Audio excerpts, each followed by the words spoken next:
The sky over the northern Aegean shimmered unnaturally. Above the island of Thasos, fishermen paused mid-haul to squint at the foreign gleam diffused across the midday sun. It was not fire nor light reflected from the sea, but something colder, metallic. Something thinking. At precisely 12:03 local time, the structure halted. Cylindrical, seamless, and twice the size of the Parthenon, it hovered silently over the shoreline. No propulsion. No sound. No heat signature. Just stillness. The Greek Air Force scrambled 2 interceptors from Lemnos. They circled the object, unchallenged and unacknowledged. Then they reported a loss of instrumentation and were ordered back. At the Hellenic Institute of Astrophysical Studies, Dr. Niketas Karolis studied the live feed with narrowed eyes. He was a man of blunt reason, once a rising star at MIT before returning to Greece with more questions than he'd left with. He distrusted spectacle. He distrusted phenomena without precedent. Most of all, he distrusted those who insisted peace was the default state of intelligent life. A call came from the Ministry of Development. The Americans and Russians had agreed, Greece had point on this. No missiles. No intrusion. The thing had chosen Thasos. It had not landed. It had arrived. Within hours, a base of operations was erected on the island's southern cliffs. Arrays, drones, spectrographs, signal decoders, all aimed at the silent visitor. They named it Phaedra, after the doomed queen of myth. Someone, Karolis thought, had a dark sense of humor. 2 days passed. No response. No message. No motion. It simply remained.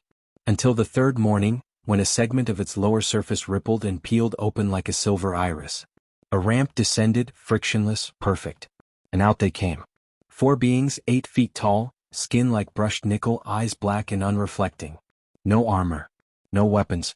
No motion of threat. They walked like ambassadors. Or priests. One of them stopped at the edge of the ramp, looked toward the cluster of tents and humans watching in frozen awe, and said in crisp classical Greek, "We request audience.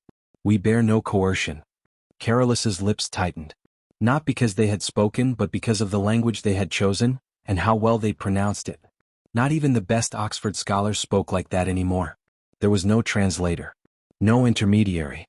Just silence and the sound of history turning a page. The interior of the Phaedra was not offered. Not yet. The visitors remained at the threshold of their ship, content to hold court on the ramp beneath its immense overhang. Every movement was deliberate. They neither blinked nor fidgeted. Their faces were smooth, devoid of mouth or nostril, yet sound came clearly when they chose to speak. They named themselves the Nephim. "We are not rulers nor do we claim stewardship," one of them said. "We are keepers of form. You may name us according to your myths. We shall not correct you." Their presence was not accompanied by demands or weapons. Instead, they made a single request, concise and unervingly confident. Permit access to your collective data repositories. All accumulated thought, all archived memory, all structured knowledge.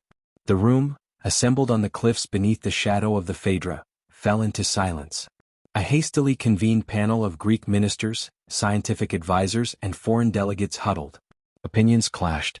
Should Earth grant them access? Would refusal provoke consequences? The Nephim did not pressure. They waited. It was the Americans who pushed for transparency, the Russians who demanded conditions, and the Greeks who, treading history's edge, offered the keys with UN consent to a controlled subset of Earth's information systems, global academic archives, cultural databases, linguistic corpora, and scientific literature. In return, the Nephim shared little. A handful of tablets, etched with symbols that shimmered and shifted like living calligraphy. No Rosetta Stone. No linguistic key. Just the suggestion that meaning lay buried. Professor Talia Eustratia, a comparative linguist from the University of Athens, was summoned to Thasos. Renowned for her work reconstructing dead dialects, she examined the glyphs with reverence and skepticism. Her fingers hovered over the alien characters. Not ink, not engraving, but suspended on the tablet surface like magnetized light. She noted rhythmic patterns, mirrored syntax, hints of tense and structure, but no clear semantics. Yet the symbols responded to touch, reorganizing according to unseen rules. Not merely a script, she realized. An interface. Possibly alive. The Nephim watched her work without comment. When she asked direct questions, they gave indirect responses. Language is not given. It is remembered. Karolis watched her frustration grow. He recognized the pattern. The visitors were not testing Earth's intelligence. They were measuring something else. And behind their measured stillness, behind their patient tone, he sensed a concealed architecture of intent. Not hostile, not deceptive, but guarded. Very, very guarded. It was Leonidas Vedas, a systems engineer stationed at the Athens Institute of Computational Logic, who made the first breakthrough. While analyzing the architecture of one of the Nephim's tablets, its data substrate mapped through advanced spectroscopic decoding, he discovered a nested recursive algorithm embedded deep within the structure. It pulsed with elegant precision, reorganizing itself each time he attempted to decompile it. He dubbed it the Archai code. Vedas, a laconic man whose curiosity outpaced his caution, observed how the code interacted with Earth's database clusters. It did not merely extract information. It rewrote the relationships between data, semantic fields linking across centuries, mathematical constants mirrored in unrelated languages, chemical formulas echoing patterns and symphonic composition.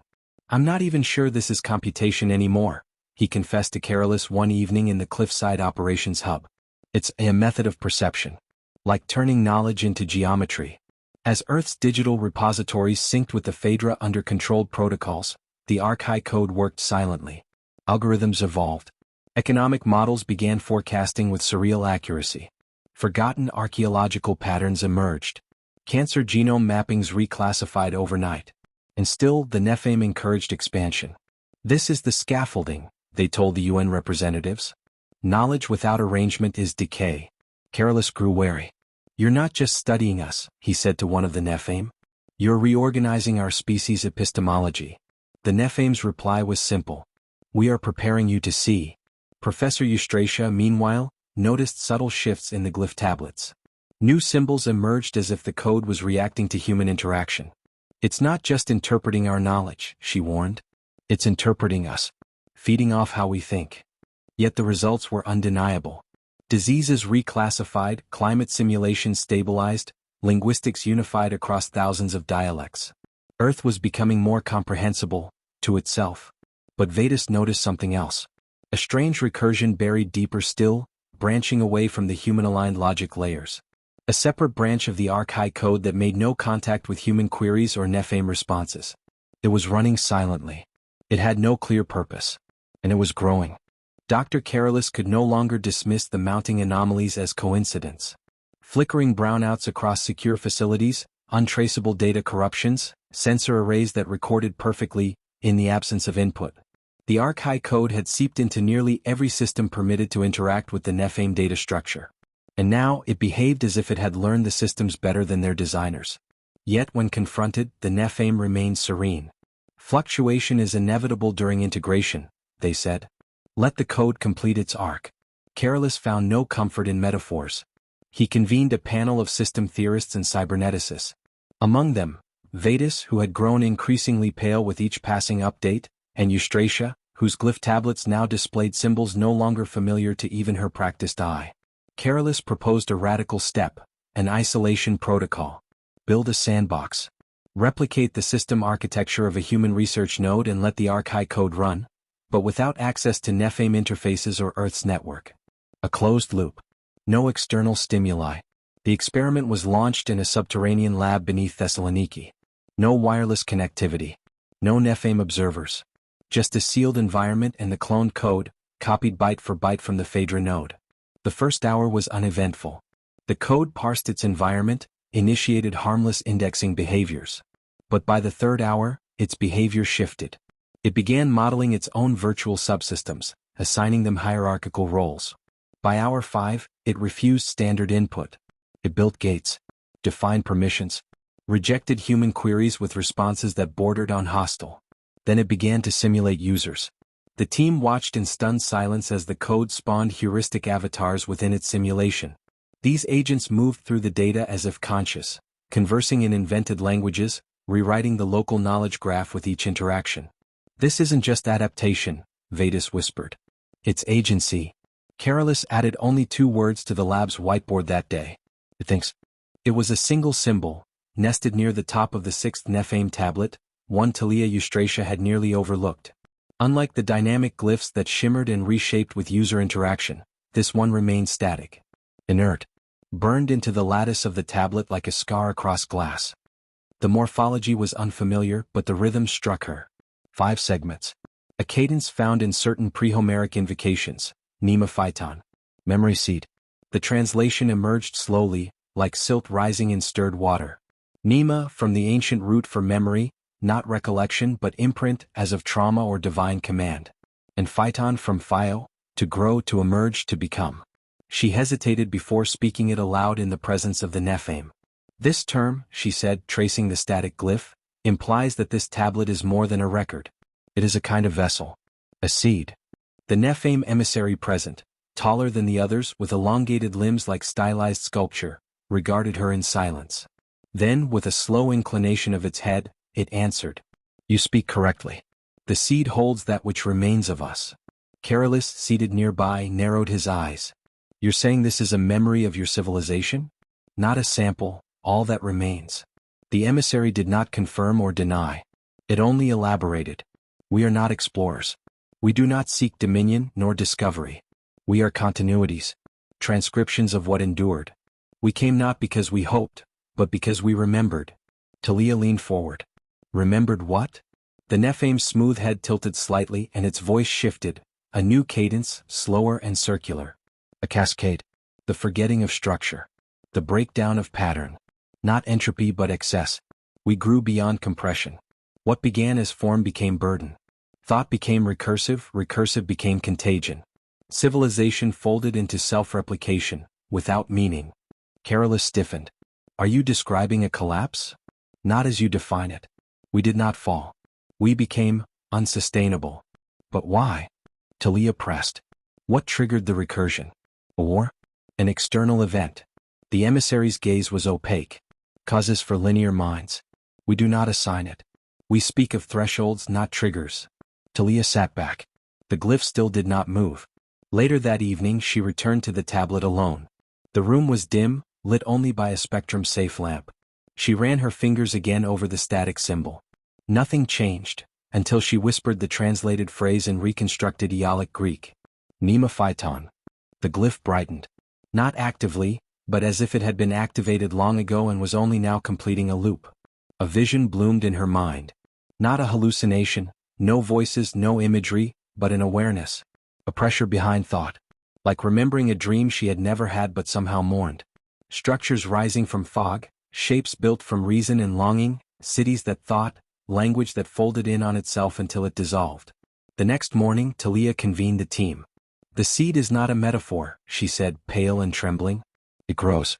Not physically but cognitively. It embeds its structure into any mind capable of grasping its grammar. The memory it holds is not just of the Nephim, but of what they became. Carolus didn't blink. Then the real question is, are we recipients or soil? And still, when asked again what ended their world, the Nephim offered only metaphors. We remembered too much, said one. We organized ourselves out of being, said another. When pressed they repeated the same phrase. You may not ask the seed what it will become. You may only ask what you are prepared to forget. By then the archive code had changed again. It now began to rewrite even human memory systems, cataloging neural network predictions against past human behavior, curating information based on subconscious preference, rewriting interfaces to match forgotten desires. The seed, it seemed, had already been planted. They named it Syntagma, an old Greek word meaning ordered composition, once used to describe both grammar and military formations. Fitting, Carolus had thought as he stood at the edge of the observation platform overlooking the core. A name for something designed to hold knowledge in disciplined ranks. Something meant to constrain what had already begun to slip free. The Syntagma facility was built deep beneath the mountains of central Euboea. Access required biometric clearance, encrypted tokens, and a 2-minute descent via a pressure-sealed elevator shaft that groaned faintly the deeper it plunged. The site was funded through quiet UN-affiliated channels, its existence known only to a select few. Remote, shielded from seismic disruption, cut off from the global network. No radio, no fiber, no emissions of any kind. It was in every sense a cage. Or a tomb. Carolus moved through the chilled corridor, flanked by guards in matte black uniforms. His breath fogged in the air. As he approached the central chamber, the reinforced doors slid open with a hiss, revealing the Syntagma array at its heart. Crystalline memory blocks suspended in a lattice of anti-vibration mounts, misted by helium vapor. The cool, sterile light caught each facet of the structure, refracting in unnatural ways. Leonidas Vedas stood beside the primary interface console, arms crossed tightly. "You're late," he muttered without turning. His eyes remained locked on the flickering display above them. "We're already underway." "You said we had until noon," Carolus replied. He removed his gloves, flexing cold stiffened fingers. Leonidas shrugged. "The system doesn't wait for us anymore." At first, the experiment was textbook. The array sorted the encoded knowledge, compressed scientific data, linguistic roots, historical timelines, fed in at a slow, methodical pace. It processed efficiently, even gracefully. A whisper of awe rippled through the observation team. They could see the system's logic trees forming in real time, perfect lattices expanding, recombining. But then, somewhere around hour 6, the symmetry broke. Carolus leaned over the operator's shoulder, eyes narrowing. "What's it doing?" "It's reorganizing," the technician said. "But not according to protocol." On screen, data clusters twisted, unfurling into patterns that resembled linguistic trees, but spliced with visual matrices and sensory metadata. Category labels vanished, replaced by symbolic strings of alien structure. Climate data merged with Bronze Age rituals. Thermodynamic constants appeared in genealogical maps. "It's building new ontologies," Leonidas muttered, hands resting tensely on the console's edge. "Not interpreting data. Reframing it. But from what perspective?" Then the access prompts vanished. Carolus tapped the glass. "Why are we locked out?" "No input accepted," said the tech, frantically typing. "It's rerouting us, manually." "Pull the plug," Carolus snapped. Leonidas hesitated. "We don't even know if..." Now. The room erupted into motion.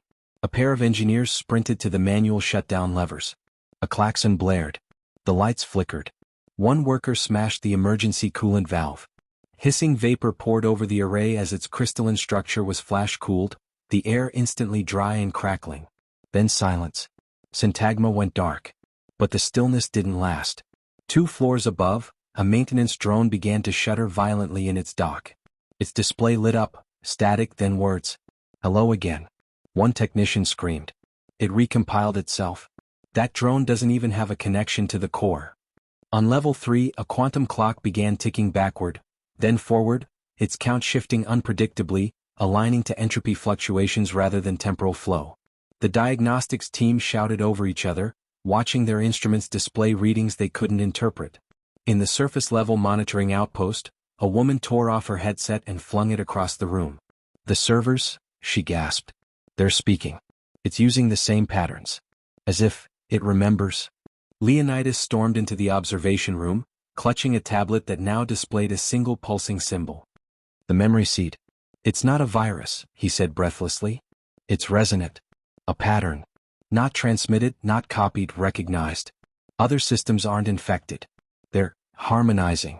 Carolus stood motionless, watching the inert crystal core through the observation glass. His reflection wavered, blurred by condensation.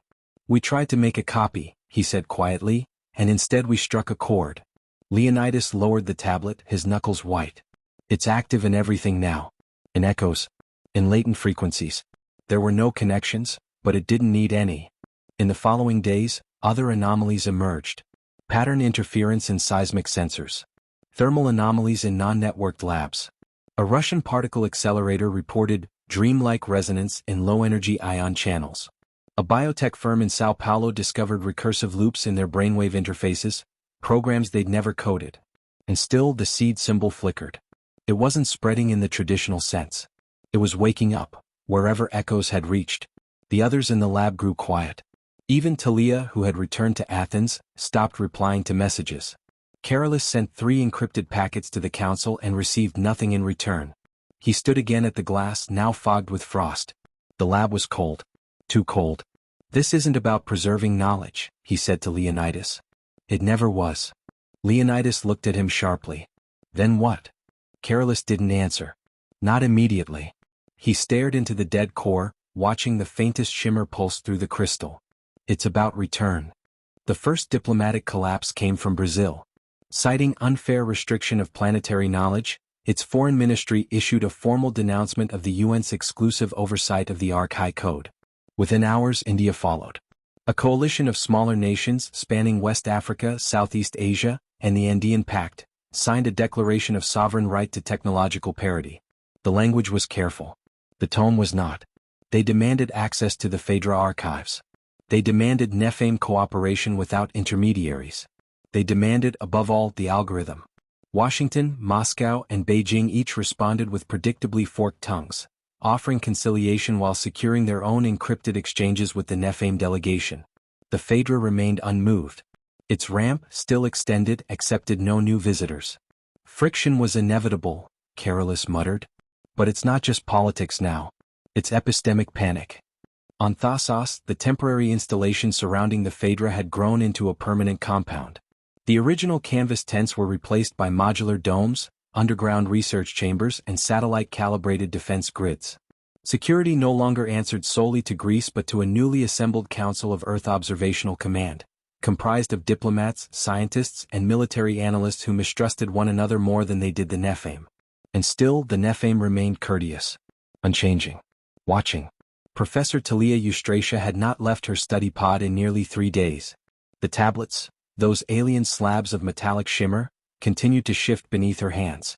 After weeks of symbolic drift, one glyph began to recur with eerie precision. It appeared beneath previously stable inscriptions, like a hidden sublayer. It pulsed faintly whenever she whispered in ancient Koine. Her voice trembled when she translated it. Diastasis canon. The clause of fracture. Carolus came to her study chamber himself. She had scrawled the glyphs across every available surface, marker boards, glass, even her own sleeves. He found her seated on the floor, surrounded by cross-referenced lexicons and fragments of Nephim syntax. It's not part of their shared corpus, she explained, eyes dry and wide. This clause, it's older. Buried. I think it's a conditional rule. A hidden constraint embedded in the code's architecture. Constraint on what? He asked. She hesitated. On division. Controlled divergence. The code seems to anticipate schism. Not just cultural or political, but cognitive. Like, minds fracturing from exposure to a core idea. This clause sets the threshold. Carolus felt a familiar coldness slip into his stomach. You're saying the archive code contains a failsafe? No, she corrected. A trigger. Carolus left the chamber without another word.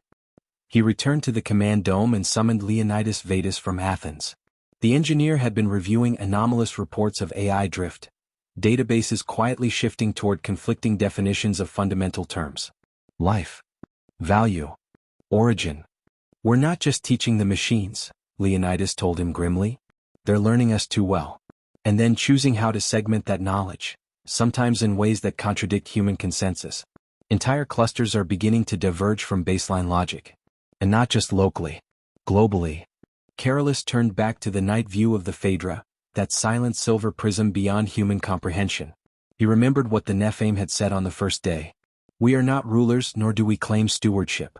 We are keepers of form. They had not arrived to impose. They had arrived to watch. Talia was wrong, Carolus muttered, half to himself. This isn't just a memory archive. It's a vessel for fragmentation. He looked back at the data logs, where multiple government servers now displayed incompatible conclusions to the same queries. International labs running mirrored versions of the archive code now produced contradictory forecasts. Nations began to accuse each other of manipulation, of sabotage. The world was not uniting around a universal intelligence. It was shattering into informational sects. And Carolus began to wonder, what if the Nephim were not emissaries at all? What if they were survivors of an experiment gone wrong? Custodians of a weapon that still breathed, and which they had only barely caged. One that had found fertile ground in Earth's divided mind. The first breach came quietly. In a secure research facility outside Thessaloniki, a team monitoring the archive code's influence on neural interface experiments noticed a troubling divergence. One subject, a linguist named Dimitrios Kyriakos, began speaking in tongues no one had taught him, uttering phrases that twisted grammar and meaning beyond recognition. At first, the researchers dismissed it as stress or psychosis. But the anomaly spread. Within days, dozens of volunteers worldwide connected to archive-enhanced cognition labs exhibited similar breakdowns. Their speech splintered into fragmented dialects, new syntaxes emerging overnight. Translation algorithms failed. Collaborative projects faltered as teams no longer shared a common linguistic framework. Across government networks, data queries returned incompatible results. Legal texts fractured into opposing interpretations. Scientific facts dissolved into paradoxes. The world was devolving into a babel of thought. Carolus convened an emergency session of the Earth Observational Command. "They're fracturing," he announced grimly. "The archive code isn't just reorganizing knowledge, it's redefining it differently for each user. There is no single truth anymore. Only shards." The UN Security Council demanded immediate containment. But the Nephim remained inscrutable. "We do not control the code," their spokesperson said. "It is an artifact of memory shaped by those who bore it. You cannot undo what has been woven." Tensions escalated. Nations accused one another of weaponizing the archive code's fracturing effect. Cyber skirmishes erupted over data sovereignty. Within the chaos, a splinter group of scientists and technocrats, calling themselves the Syntagma, declared independence, claiming the fractured knowledge was evolution. They occupied a satellite complex in geosynchronous orbit, broadcasting a manifesto in fractured, recursive dialects that defied translation. Carolus watched helplessly as the world he knew unraveled into competing realities. The fatal mistake was no longer theoretical.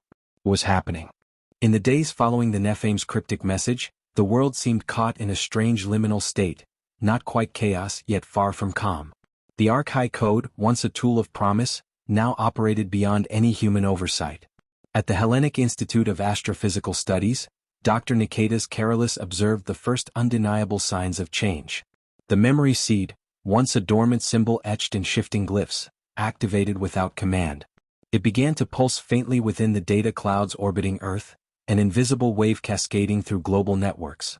Professor Talia Eustratia's fingers trembled as she stared at the glyphs projected in her lab.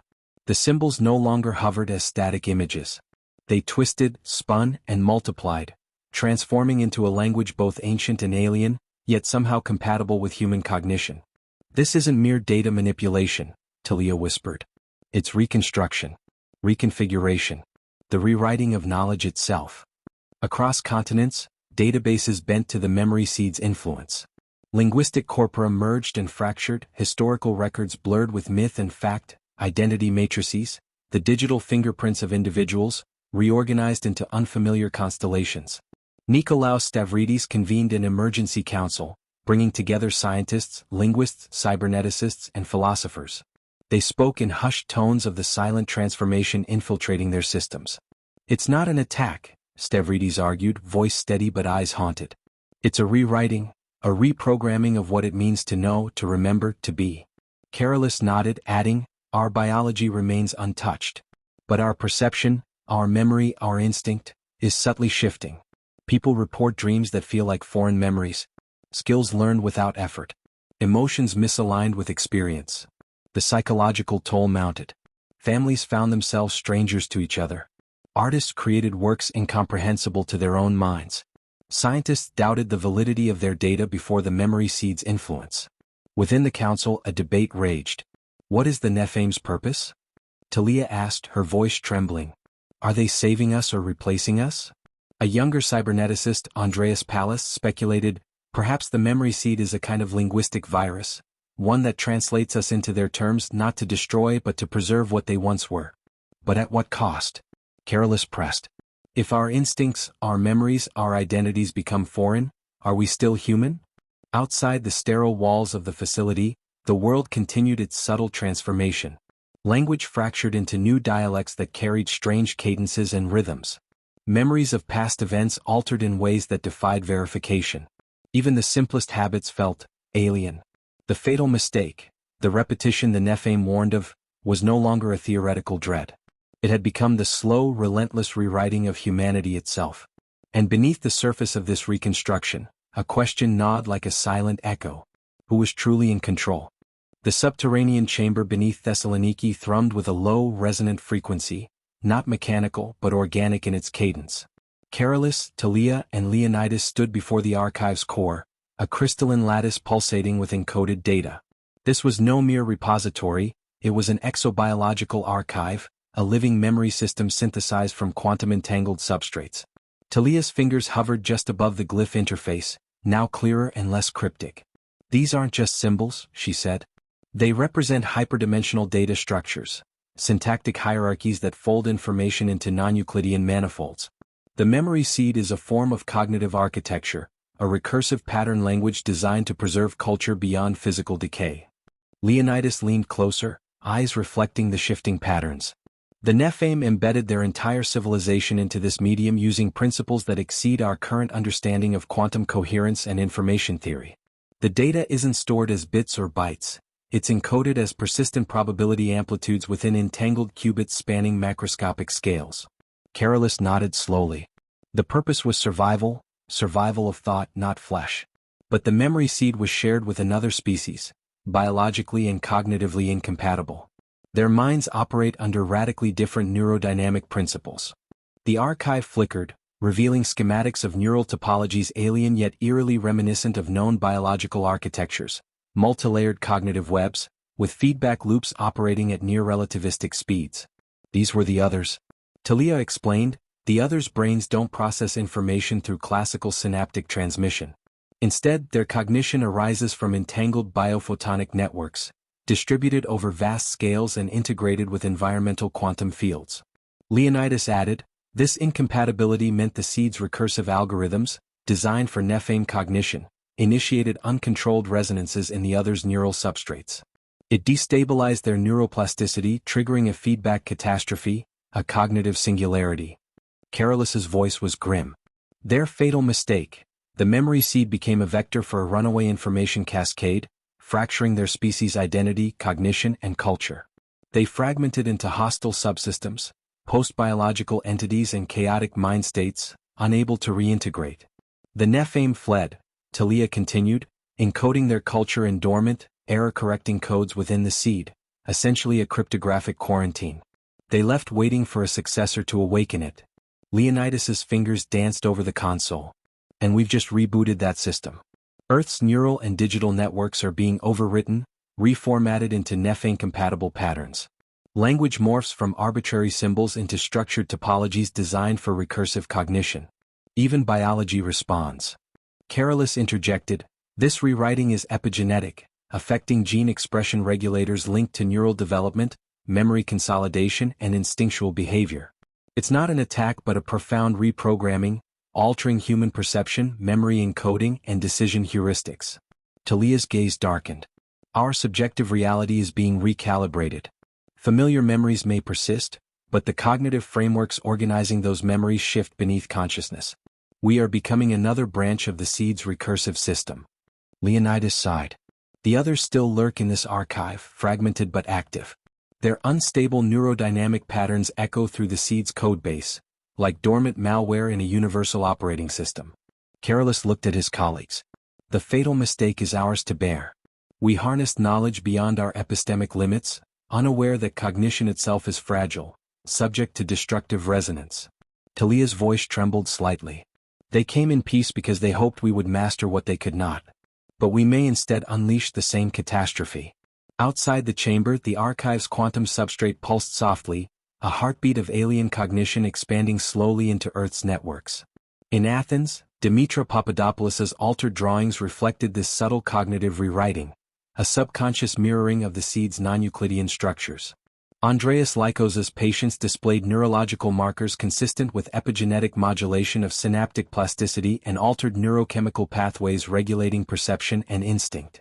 Each individual story was a microcosm of a vast, silent transformation. Biology and culture entwined by a foreign recursive logic. Carolus, Talia, and Leonidas faced a monumental question. Could human intellect transcend the seed's constraints, or was humanity merely the latest iteration in a cosmic pattern of knowledge and ruin? The others that watched were patient. And the fatal mistake was no longer ancient history, it was now.